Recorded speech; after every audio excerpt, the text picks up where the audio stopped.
या बातमीपत्राचे प्रायोजक आहेत SSPM lifetime hospital and medical college.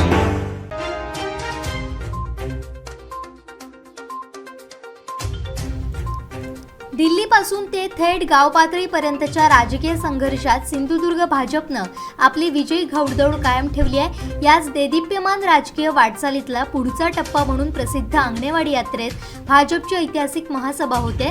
यासाठी अत्यंत लक्षवेधी असं स्टेज बनवण्यात आलंय। या सभेसाठी राज्याचे उपमुख्यमंत्री देवेंद्र फडणवीस यांच्यासह कॅबिनेट उपस्थित असेल। नवनिर्वाचित पदाधिकारी तसेच तब्बल 50,000हून अधिक जणांच्या उपस्थितीत न भूतो न भविष्यती अशी सभा पार पडणार आहे। हे स्टेज फोर्थ डायमेन्शन ही कंपनी उभारत असून 180 बाय 80 आकाराचं आणि 50 फूट उंचीचं हे स्टेज आहे। कोकणच्या विकासासाठी उपमुख्यमंत्री देवेंद्र फडणवीस यांच्याकडून या सभेत मोठ्या निधीची घोषणा होण्याची शक्यता आहे। त्यासाठीही ही सभा ऐतिहासिक ठरणार आहे।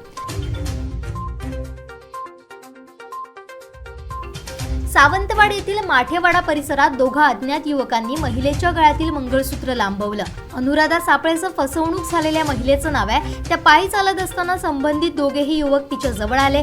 पुढे चोरी झाली, तुमच्या गळ्यातील मंगळसूत्र आमच्याकडे द्या असं त्या युवकांनी महिलेला सांगितलं। त्याचवेळी भेदरलेल्या संबंधित महिलेनं आपले मंगळसूत्र त्या युवकांकडे सुपूर्द करताच त्यांनी पळ काढला।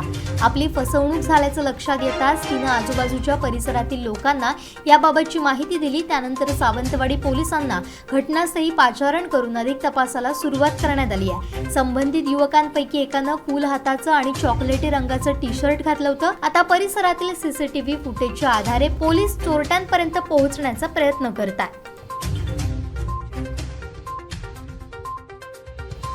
सिंधुदुर्ग जिल्हा व्यापारी महासंघाचा 35वा वार्षिक व्यापारी एकता मेळावा मंगळवारी 31 जानेवारीला सिद्धिविनायक मंगल कार्यालय वेंगुर्ला इथं सकाळी 10:30 ते सायंकाळी 5:30 या वेळेत होणार आहे। या मेळाव्याचं उद्घाटन उद्योजक रघुवीर तथा भाई मंत्री करणार असून सूक्ष्म लघु आणि मध्यम उद्योग मंत्री नारायण राणे, पालकमंत्री रवींद्र चव्हाण, शिक्षण मंत्री दीपक केसरकर, खासदार विनायक राऊत हे विशेष निमंत्रित मान्यवर तसेच Maharashtra chamber of commerce, industries and agricultural अध्यक्ष ललित गांधी आणि वरिष्ठ उपाध्यक्ष उमेश दशरथी, जिल्हाधिकारी के मंजुलक्ष्मी, सारस्वत बँक संचालक सुनील सौदागर उपस्थित राहणार आहेत। GST काउन्सिलचे सदस्य CA उमेश शर्मा, महाराष्ट्र वीज ग्राहक संघटनेचे अध्यक्ष प्रताप भोगाडे, राष्ट्रीय समिती सदस्य विजय केनवडेकर यांना प्रमुख वक्ते म्हणून निमंत्रित केले।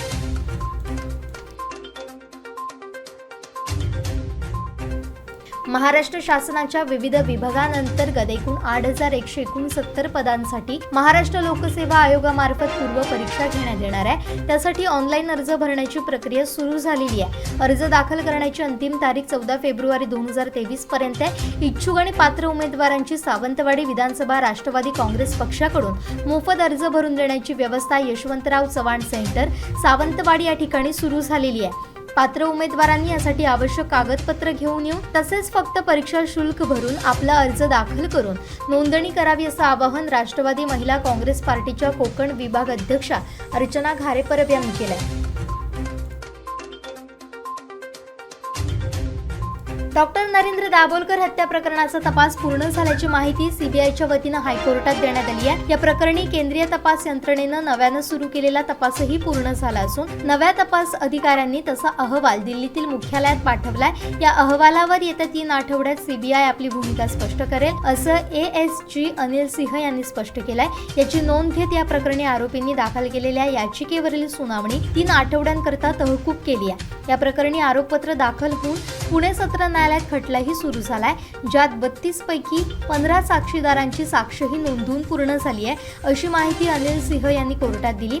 मात्र या संदर्भात हायकोर्टातही याचिका प्रलंबित असल्यानं त्याच खटल्यावर थेट परिणाम होतोय।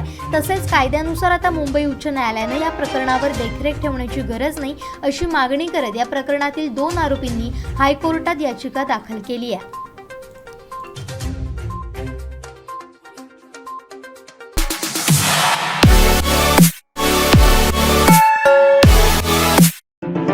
या बातमीपत्राचे प्रायोजक होते SSPM lifetime hospital and medical college.